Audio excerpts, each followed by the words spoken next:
Hey everybody, Raven here, and today we're continuing the series on what did I buy in numismatic or collector silver instead of straight bullion. And I really enjoy this series. This has been a lot of fun. This level, we're at the $500 level, and I want to show you some really cool things that I picked up in my recent purchases. So this first one here is a 1984 silver dollar commemorative set that has the Philly, Denver, and San Francisco mintages on the three different coins. A really cool 90%er set, and just one of those ones that I hadn't had yet, and I was lucky to find it at a local coin shop recently. Matter of fact, here's a certificate of authenticity, the 84 collector set they call it, and it gives you all the statistics on the coins. And very, very nice one. If you see these, normally you're probably going to run about $95 to $100, $90 to $100, somewhere in there for the three coin set. I think 90 is more fair, but some places charge a little bit extra. The next item I got was this gorgeous Libertat, and this is actually antiqued and gold gilded. Very, very neat one to have from 2018, and I really, really, really like this one quite a bit. I have not seen very many of these, and normally I don't buy gilded coins, but this one really just caught my eye, and especially with the super dark antiquing, really cool coin to have in my collection.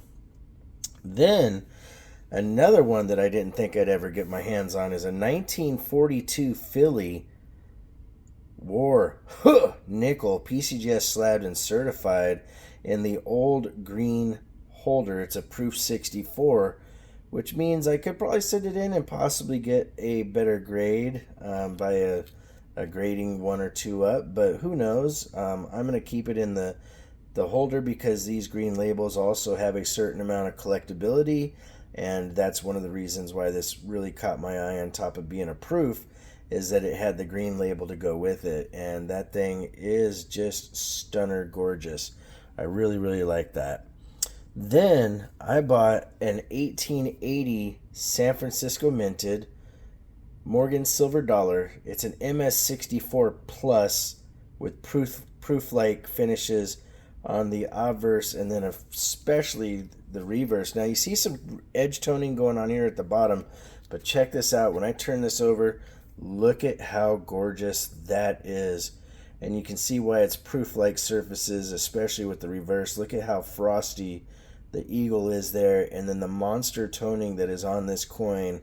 I could not believe my eyes when I caught it, and it was one of those ones that I just had to add to my collection, so to speak. And right there in the front you can see how gorgeous this coin is as well. It's got the frosty front and the frosty back, plus the toning.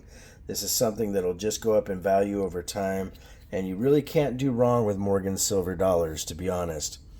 Then the last item I got was a Star Wars collectible silver, The Force Awakens. I got number 690, ladies and gentlemen. Let me focus this in a little bit better.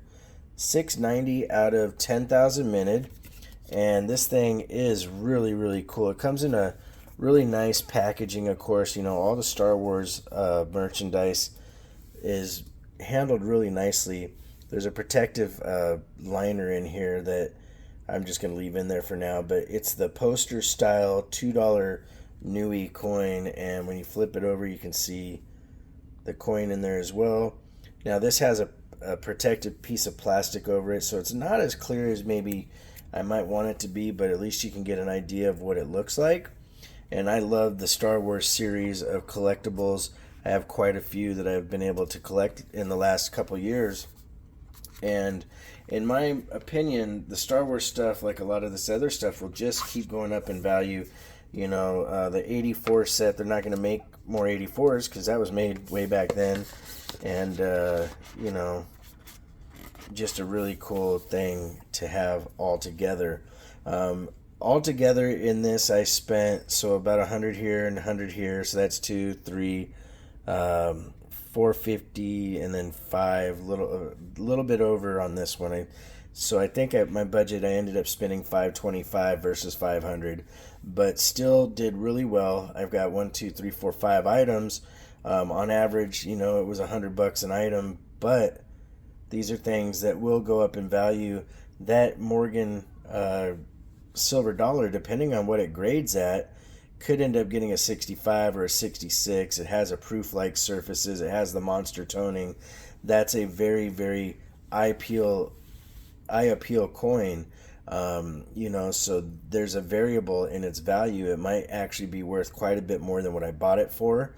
The 42 war nickel with the green label from PCGS.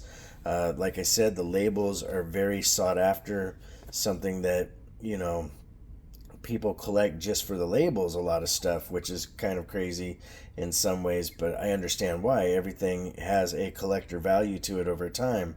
The gilded Libertad and antiqued, I mean, this thing, the amount of detail and just gorgeous, overall gorgeousness of this coin as it is, I really love Libertads, and I thought, wow, when I saw this, I couldn't believe just how neat it is, and it's going to be something that, again, should just go up in value. Libertads are really hot on the market right now, and if you can get your hands on them for a decent price, it's something that I believe if you put it away over the years, you're going to see the value go up.